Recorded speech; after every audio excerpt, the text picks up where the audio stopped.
Pemirsa, 4 hari pasca longsor dan amblesnya tanah di jalur tol Surabaya Gempol, arus lalu lintas masih belum normal. Meski 2 lajur telah dibuka, kepadatan arus kendaraan masih terjadi.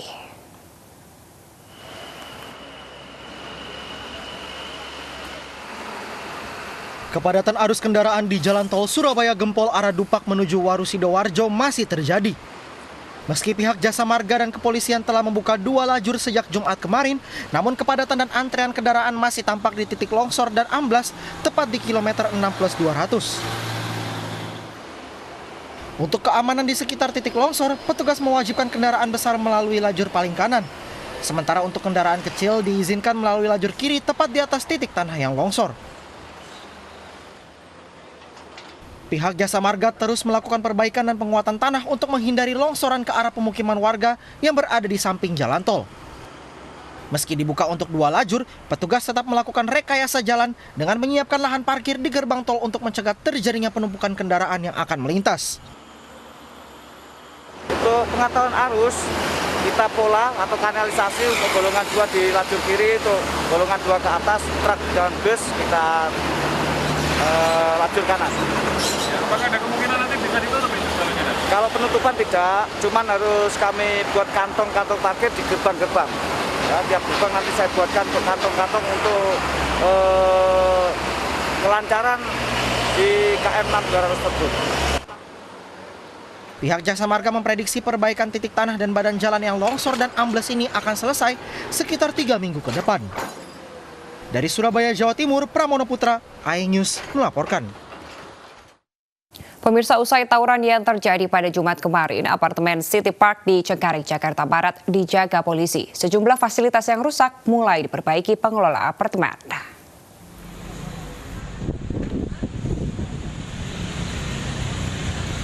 Puluhan petugas Satuan Brimob dan Sabara Polda Metro Jaya disiagakan di apartemen City Park Cengkareng, Jakarta Barat usai tawuran yang terjadi pada Jumat lalu. Mereka berjaga untuk mengantisipasi keributan susulan yang terjadi antara 2 kelompok. Sementara itu, pihak pengelola pun mulai memperbaiki sejumlah fasilitas yang rusak akibat tawuran.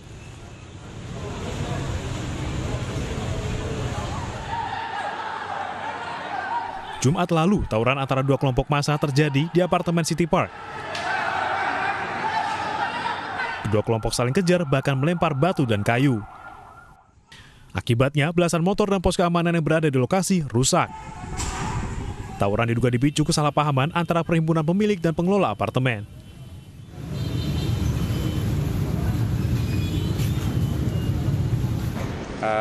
Selain itu, bahwa kita juga akan melakukan penegakan hukum, karena memang tadi sama-sama kita ketahui bersama terjadi perkelahian yang juga ada pengeroyokan, yang nanti akan kita lakukan penegakan hukum. Usai mediasi, pengelolaan apartemen sementara dilakukan oleh Lurah Cengkareng Timur, sembari menunggu kepengurusan apartemen yang baru. Dari Jakarta, Tim Liputan iNews melaporkan. Pemirsa, tawuran kerap terjadi hanya karena masalah sepele antara 2 kelompok warga. Namun, tak jarang tawuran seperti menjadi agenda rutin di sejumlah daerah di ibu kota. Berikut liputannya.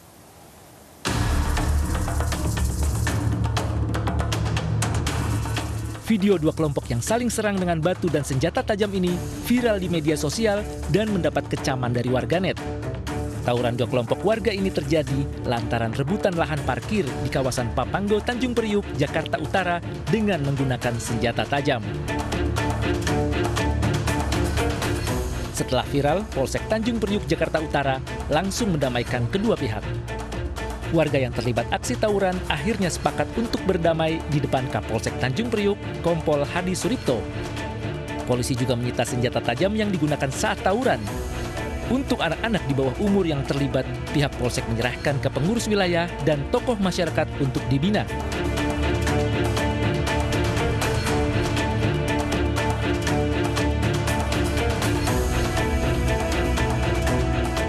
Inilah rekaman CCTV saat terjadinya tawuran di Jalan Pinang Ranti 2, Makassar, Jakarta Timur di awal tahun 2021.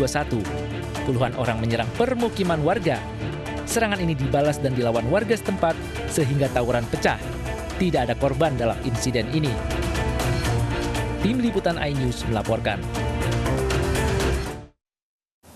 Pemirsa, Wakil Ketua DPP PPMK Joko Priyoski akan melaporkan mantan Komisioner Komnas HAM Natalius Pigai ke Barreskrim Polri. Natalius Pigai diduga telah menyebarkan ujaran kebencian berbau sara.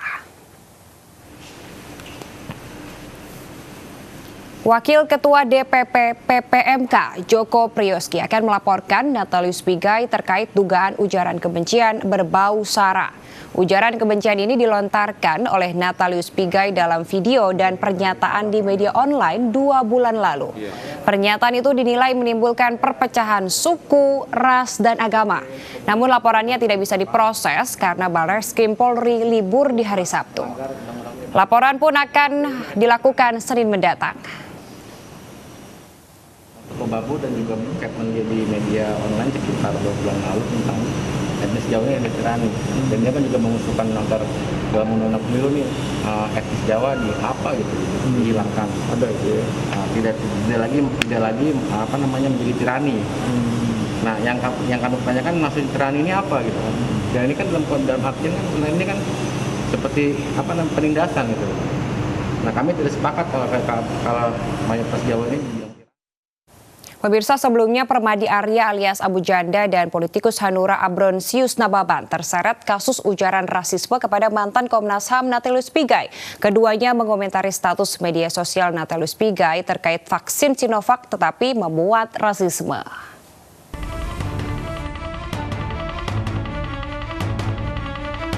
Permadi Arya alias Abu Janda dilaporkan ke Barreskrim Polri oleh DPP Komite Nasional Pemuda Indonesia pada Kamis lalu.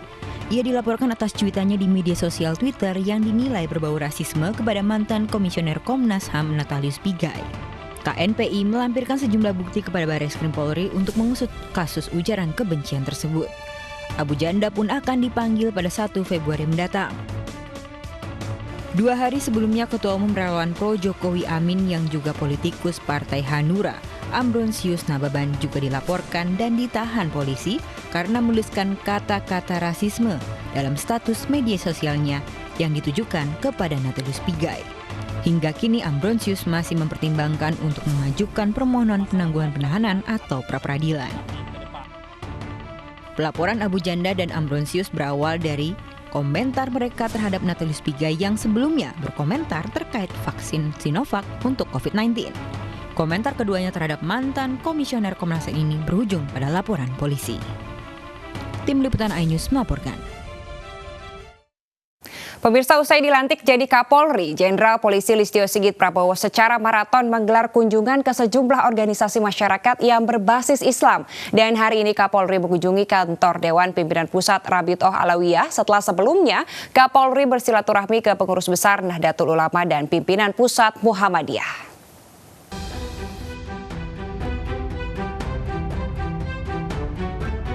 Bersama jajarannya, Kapolri Jenderal Polisi Listio Sigit Prabowo mengunjungi Dewan Pimpinan Pusat Rabitah Alawiyah. Dalam pertemuan ini, Kapolri membicarakan sinergi antara umara dan ulama dalam memberikan perlindungan dan pelayanan kepada masyarakat dalam kegiatan Harkamtibmas. Kapolri berharap dukungan dari Rabitah Alawiyah dalam menyampaikan pesan Harkamtibmas kepada umat melalui dakwah dan ceramah. Beliau Pak titip supaya pesan Kamtibmas kami bisa disampaikan ke umat dengan bahasa dari bahasa umat seperti itu, bahasa Robit, dan tentunya itu akan sangat membantu untuk menjaga situasi yang bisa lebih kondusif. Dan pendekatan beliau yang waktu itu dikatakan bahwa dengan di bawah pimpinan beliau, Polri akan melakukan pendekatan secara transparan dan juga humanis. Dua hal ini yang saya pegang bahwa ini merupakan satu kemajuan besar. Karena apapun, apabila pendekatannya pendekatan dialog, pendekatan yang preventif, itu tidak akan terjadi hal-hal yang menjadikan kita seperti terpisah. Sehari sebelumnya, Sigit berkunjung ke pengurus pusat Muhammadiyah dan menegaskan kesiapan Polri bersinergi dengan Muhammadiyah dalam menghadapi radikalisme. Sementara, saat bersilaturahmi dengan PBNU, Sigit berharap kepolisian dapat bersinergi dengan Ormas dalam pemeliharaan Kamtibmas. Tim Liputan iNews melaporkan. Beralih ke informasi COVID-19 pemirsa, petugas Satgas COVID-19 menggelar swab PCR dengan mendatangi sejumlah indekos di kawasan Sawah Besar, Jakarta Pusat. Swab pun dilakukan langsung di tempat menyusul adanya 2 penghuni indekos yang positif COVID-19.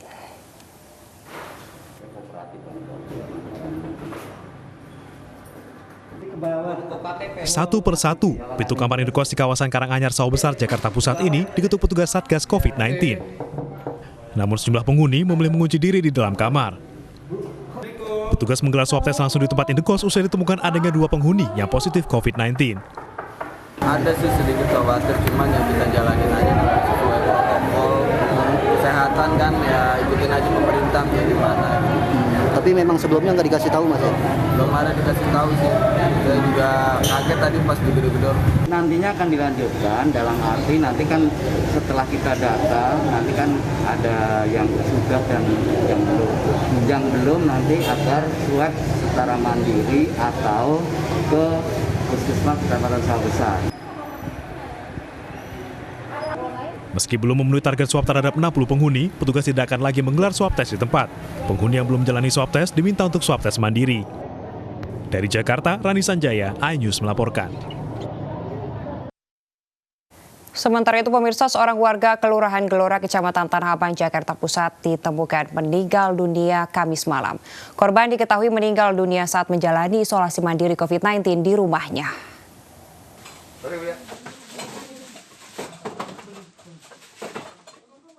Seorang pasien COVID-19 meninggal dunia di rumahnya saat tengah isolasi mandiri di Gelora Senayan, Tanah Abang, Jakarta Pusat. Korban sempat isolasi di rumah selama 3 hari sebelum tiba-tiba merasakan sesak dan demam. Pasien meninggal setelah tenaga medis memberikan pertolongan pertama sebelum dibawa ke rumah sakit. Ketua RW setempat mengatakan korban enggan dirujuk ke rumah sakit lantaran mengaku dalam kondisi sehat. Namun belakangan diketahui kalau korban memiliki penyakit penyerta atau komorbid. Awal dari pertama dia kan yang meminta dan dia mengatakan sendiri bahwa dia adalah OTG. Begitu. Cuma saya karena nggak bisa kontrol ke dalam, namun saya komunikasi terus baik kepada yang bersangkutan maupun kepada istrinya. Selalu yang menjawab suaminya itu dia katakan bahwa dia dalam kondisi selalu satu hari sebelum meninggal pun mesti dikatakan dia sehat. Namun demikian, istrinya pun menyarankan sebetulnya ke Wisma. Dianya tidak mau. Hari-hari terakhir pun dia mengatakan begitu. Sampai istrinya marah kepada saya. Pak, tolong segera, kan baru hari ini didaftarkan, jadi menunggu antrian. Nah, ini yang saya tidak ketahui bahwa dia adalah mempunyai penyakit gula. Ini baru saya tahu terakhir. Nah, sebelumnya dia tidak bercerita baik kepada saya maupun tracer gitu. Korban telah dievakuasi dari kediamannya dengan protokol kesehatan penanganan COVID-19 untuk dimakamkan. Dari Jakarta, Tim Liputan iNews melaporkan.